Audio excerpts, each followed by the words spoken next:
Lieutenant Colonel Ralph Peters, Fox News strategic analyst. And Colonel, good morning to you, and thank you for coming back to our program. You have watched this newspaper with its satire for years, and now this is what you get for freedom of the press. Absolutely. And by the way, these terrorists who did this monstrous attack in Paris are the people Senator Feinstein doesn't even want to waterboard. Bill, you know, when you said good morning, my response, my instinct was, no, it's not a good morning. It's a terrible morning. It's a bad morning for press freedom, for freedom of information. It's bad because the terrorists won. The terrorists won this morning.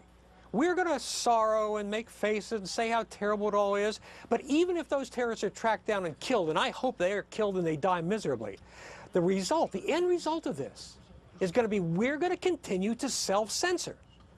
Charlie Hebdo, this satirical magazine, this weekly, it was the bravest publication I know. There is not a single magazine in the English-speaking world that have the guts, the courage, to take on Islamist fanaticism and mock these fanatics the way Charlie Hebdo is. And the correct response to this attack by all of us in journalism, we pretend to be so brave. If we had guts, those cartoons would be reprinted on the front page of the New York Times, the Wall Street Journal, the Washington Post, the LA Times tomorrow. They won't be. We will, and again, we'll cry, but we're going to continue to self-censor. Brave journalists died, and cowardly ones will profit. The French have a lot of concern, Ralph, as you know. These were highly trained men, and they had automatic weapons, and by all accounts, they were well trained, and they knew exactly where their targets were. Yes. So what now? Well, first of all, Dr. Waleed Phares earlier in the show really nailed it. This was a military operation. It was terrifying. I mean, these guys, these weren't amateurs, these weren't clowns. And so what are the implications? Well, we're seeing terrorism get more and more sophisticated, more and more pervasive. And Bill, the bottom line is we have lost the will to fight. We're in a period of strategic decadence when we're more worried about, again, about, you know, maybe our interrogations are too harsh. We're worried about our enemy, hurting our enemy's feelings, and they are slaughtering people. I mean, this is, again, put it in perspective. This was a horrible attack on brave journalists. But every day, dozens and hundreds of people are slaughtered around the world by Islamist extremists, and we will not come to grips with it. Our president will not come to grips with it. Journalism will not come to grips with it. Even our military is lawyer-addled, lawyer-ridden, and worried about offending our enemies.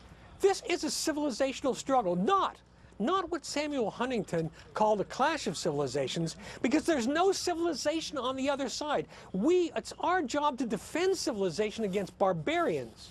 And again, this is going to be a headline story. Everybody's going to say how terrible it was. We're going to be sad for those brave journalists. And we are not going to stand up. We in the journalism world are not going to stand up against fanatical Islam. We're just not going to do it. Ralph, it appears the White House changed its language within an hour this morning. Initially calling it a terrible act of violence, then Josh Earnest about 30 minutes ago talked about the act of terrorism, and the president put out a statement about the terrorist act and talked about the fight against terrorists. So then, yes, is this a case where the White House perhaps has gotten it right now? No, because it has to say Islamist terror. This administration is just soft on radical Islam. It's just stunning to me. I mean, look, the problem, again, we've said it forever. The problem isn't all of Islam, but within Islam there is this horrible cancer of radical Islamist fanaticism that this administration simply will not address, and it continues to pander to the most radical voices here in the United States at the expense of law-abiding, productive Muslim American citizens.